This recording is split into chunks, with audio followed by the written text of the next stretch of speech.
మీరు ఎప్పుడు పెన్షన్ల పంపిణీ వీటిలో పాల్గొనలేదు? నేను ఎప్పుడు కూడా ఫ్రీలో పాల్గొన్నానండి. ఫ్రీ అనేది గవర్నమెంట్ స్కీమ్స్ లో నేను ఫ్రీకి వ్యతిరేకం. నేను ప్రజలను తిట్టినా నేను చెప్తున్నాను. ఇవాళ విద్యా వైద్యం రెండిస్తే ఒక కూలి పోయే వ్యక్తి 200 రూపాయలు కూలింది వ్యవసాయ కూలికి, నెలకు 6,000 వస్తాయి.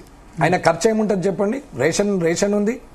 సో మీ నియోజకవర్గంలో ఉచిత బస్సు, కళ్యాణ్ లక్ష్మి, షాదీ ముబారక్ వీటిలో ఏట్లో పాల్గొనలేదు? అవునండి. 10 తులాల మెడలో 10 తులాల బంగారం వేసుకొని ఉచిత బస్సు పోతే దేని కొరకండి అది?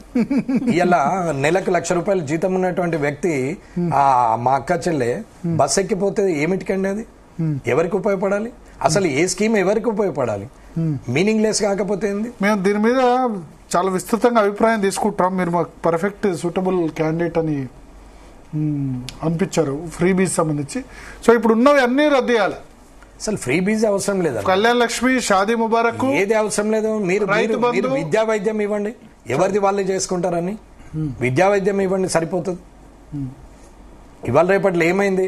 ఎక్కడ మీ అబ్బాయి ఎక్కడ చదువుతున్నాడు? హార్స్ పవర్ కింద లిమిట్ పెట్టాలి. ఫ్రీ కరెంట్ ఎట్లా? ఫ్రీ కరెంట్ కూడా రైతులు ఏమన్నా ఫ్రీ కరెంట్ ఇవ్వండి మాకు 24 గంటలు అని చెప్పారు. 24 గంటలు ఫ్రీ ఇస్తే వాడుకుంటుంది ఎంత?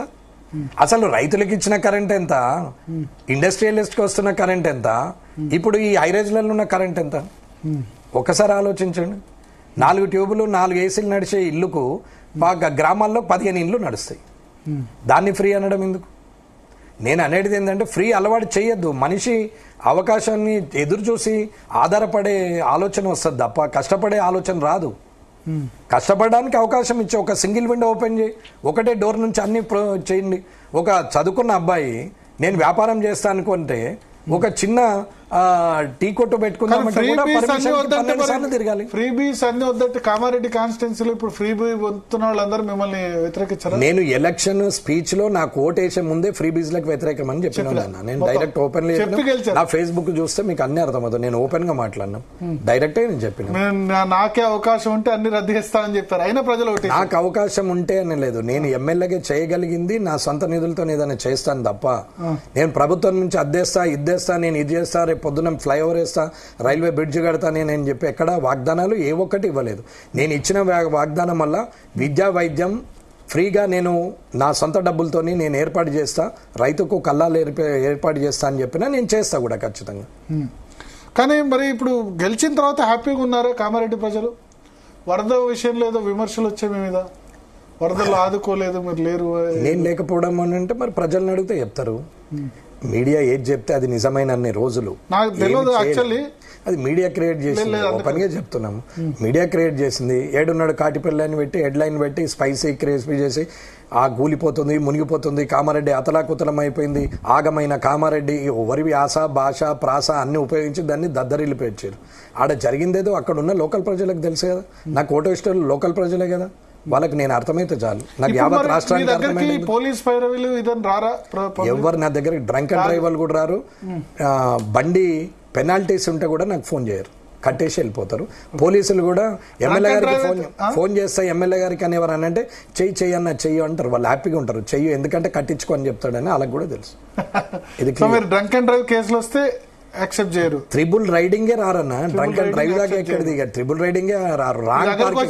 తప్పును ఎంకరేజ్ చేస్తారు. జనం తప్పు చేస్తే ట్రాన్స్పోర్టేషన్ లో నేనే రాంగ్ డ్రైవింగ్ చేయనివా, రాంగ్ ట్రాఫిక్ లో పోనివా. యూటర్న్ అక్కడ ఉంటే కిలోమీటర్ పోయి యూటర్న్ చేసుకుని వస్తాం. ఇప్పుడు మీ టీవీ కాడికి వచ్చే బదులు ఆ పక్కన రోడ్డు దాకా పోయినా రివర్స్ వెనకకి రావచ్చు, 1 minute వస్తుంది. కానీ నేను అట్లా పోయి నుంచి 15 నిమిషాలు యూటర్న్ చేసుకుని ట్రాఫిక్ లో వచ్చినాం. నేను తప్పు చెయ్య, నా ధైర్యం కూడా అదే. మీ దగ్గరికి మరి పబ్లిక్ వచ్చి ఇవన్నీ అడగరా? వేరే ఎమ్మెల్యేలు చేస్తున్నారు, ఇది చేయండి మీరు.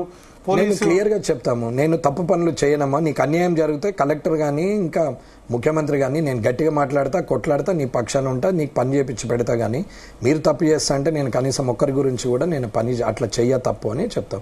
ప్రజలందరికీ తెలుసు. నిత్యం నా దగ్గరికి 800 నుంచి 1200 మధ్యన యావరేజ్గా వస్తారు డైలీ. నేను ఉండేదే కామారెడ్డిలో. నేను ఒకవేళ ఇప్పుడు వచ్చినా ఇక్కడ నుంచి మళ్ళీ నేను రాత్రి వెళ్ళిపోతాను, మళ్ళీ మార్నింగ్ అవసరం ఉంటే వస్తాను. అక్కడ ఉన్న వచ్చిన వాళ్ళందరూ సొంత సమస్యల మీద వస్తారు తప్ప పైరవుల మీద ఎవరు రారు. ఏ లీడర్ పైరవ్ చేయడు. నా కార్యకర్త ఎవరు పోలీస్ స్టేషన్ కోరు, ఎంఆర్ఓ ఆఫీస్ కోరు, ఎవరికి పోరు. ప్రజలకు అవసరం ఉంటే వాళ్ళని తీసుకొని క్యాంప్ ఆఫీస్ వస్తారు. క్యాంప్ ఆఫీస్ నుంచి ఫోన్ నంబర్ ఒకటి ఉంది, ఆ నంబర్ నుంచే అధికారులకు మాట్లాడతారు. ఆ నంబర్ నుంచి ఫోన్ వచ్చిందా, అది వెంకటరమణారెడ్డి నుంచి వచ్చినట్టేమో అది చూసుకోండి అని అధికారులకు చెప్తాం. ఇంకొక నంబర్ నుంచి వస్తే నేను వెంకటరమణారెడ్డి చుట్టమని చెప్పినా, పిఎన్ అని చెప్పినా, ఆఫీస్ అని చెప్పినా మీరు పక్కకు పెట్టేసండి ఫోన్ అని చెప్పిన నేను డైరెక్ట్ మొదలే పట్టించుకోవద్దని.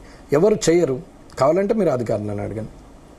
తప్పుడు నా ప్రోటోకాల్ లేదు. నేను పోతుంటే పంచాయత్ సెక్రటరీ ఉండాలా, ఏఈ ఉండాలా, ఎండి ఉండాలా, ఎంఆర్ ఉండాలా, నా ఇంకా 10 ప్రభుత్వ వాహనాలు రావాలని కోరుకునే వ్యక్తిని కాదు. నేను ఇవ్వాలటికి కూడా నా బండిలో నేను 2 గన్మెన్లు, డ్రైవర్ తప్ప ఇంకో వ్యక్తి ఉండడు. నేను పోతే ఏ ఊరికి పోతానో ఆ ఊరిలోనే ఉంటారు. అంతే. కాన్వాయ్ ఉండదు, ఏముండదు. అప్పుడు లేదు, ఇప్పుడు లేదు. నేను జిల్లా పరిషత్ చైర్మన్ ఉన్నప్పటి నుండి అయినా నేను కాన్వాయ్కి మిగతా ఎమ్మెల్యేలు ఎందుకు గొడవ పెడుతున్నారు? నాకు తెలియదన్నా. వేరే వాళ్ళని కూర్చోబెడుతున్నారు. నీవు సామాన్య ప్రజలు ఓటేసి గెలిపించినప్పుడు సామాన్య ప్రజలకు అందుబాటులో ఉండాలంటే ఆడంబరాలకు పోతే అందుబాటులో ఉండము. చుట్టూరా పోలీసులను పెట్టుకొని, కార్యకర్తలను పెట్టుకొని, లీడర్లను పెట్టుకొని 20 ప్రభుత్వ వాహనాలు వేసుకొని పోతే ఒక మామూలు వ్యక్తి బెదిరిపోయి దూరం ఉంటాడు. అదే ఒక్కరమే దిగితే దగ్గర దాకా వచ్చి ముట్టి మాట్లాడతాడు. ఒక్కసారి ఏమన్నా బాగున్నావంటే సరిపోతుంది. నేనేం కోట్లు అడగట్లేదు, లక్షలు అడగట్లేదు, నా ఊరికి ఇద్దే అద్దే అంటలేడు. ఏమన్నా తిన్నావా, బాగున్నావా అని అడిగితే చాలు, హ్యాపీగా ఫీల్ అవుతారు. కష్టం ఏదన్నా ఉంటే ఇది ఉంది అని చెప్తే అది అవుతుంది కాదో అక్కడే చెప్పేస్తాం. అవుతుంది 100% సబ్జెక్ట్ కమాండింగ్ ఉన్నని నాకు అన్నీ తెలుసు, ఖచ్చితంగా అవుతుంది కాంది నాకు కూడా తెలుసు, కాకపోతే నేనే కొట్టేస్తా. ఆఫీసర్ ఉన్న ఆఫీసర్ మీద కూడా మాట్లాడినివా. తర్వాత ఒకవేళ అయ్యేది ఉంది డైరెక్ట్ ఆఫీసర్ చెప్తాను, 2 రోజులలో అది క్లియర్ అయిపోవాలా, ఆయనకు పని కాకపోతే 100%. నేను ఎక్కడ రూపాయి తీసుకోనండి. నేను ఎవరికి రూపాయి చేజార్చను. నన్ను చూస్తే అధికారులకు కూడా నాన్ కరప్టెడ్ కాబట్టి భయంలోనే ఉంటారు. అధికారులకు కూడా చెప్పినా, మీరు తప్పు చేయనంత వరకు నాకు మర్యాద ఇవ్వాల్సిన అవసరం లేదు. మీరు తప్పు చేసినాడు, మీ మర్యాద నాకు అవసరం లేదు అని చెప్పిన. ఇది సూత్రం. కాబట్టి ప్రజలు అందరికీ తెలుసు ఓపెన్గా ఇట్లనే ఉంటాడని. అన్న ఒక్కసారి గెలిచినాం పర్వాలేదు, 50 ఏళ్ళు గుర్తుండిపోయేలా జీవితం ఉండాలి. కానీ 20 సార్లు గెలిచి హైయెస్ట్గా గెలిచినాం, హ్యాట్రిక్ కొట్టినా, 4 సార్లు గెలిచినా, 20 సార్లు గెలిచినా అంటే అవతలోని కొని గెలవచ్చు, యువతలోని కొట్టి గెలవచ్చు, పక్కొని తొక్కి గెలవచ్చు. డబ్బు బాగుంటే మదమెక్కి ఏదైనా చేయొచ్చు. కానీ ప్రజల్లో మనసు మాత్రం గెలవలేం. అది జ్ఞాపకం ఉంచుకోవాలి. అందరూ ఒకటి ఏమంటారు, ప్రజల్ని అమ్ముడు పోతారు. ప్రజలు ఎందుకు అమ్ముడు పోతారండి? నువ్వు దాగి లోకమంతా ఊగుతుంది, నేను స్టడీగా ఉన్నా అంటే తాగింది నువ్వు, లోకం కాదు. అదే అర్థం చేస్తా. 20 సార్లు గెలిచినా ఒకటే, మీరు ఒక్కసారి గెలిచినా నేను వాళ్ళతో పోల్చట్లే. నేను ఎప్పుడు ఎవరిని కంపారిజన్ చేసుకోను. ఇది నా నేచర్. నేను నన్నుగానే నేను ఎవరిని మోసం చేయకుండా, ఎటువంటి ఉచిత హామీలు ఇవ్వకుండా 100% ప్రజలకు సొంత డబ్బుతో సర్వీస్ చేస్తా. నేను నాతో అయింది నేను చేస్తా. నాతో గాంధీ మాట్లాడా. అగెనిస్ట్ రూల్స్ అండ్ రెగ్యులేషన్ కి అగెనిస్ట్ పోను. ఓకే.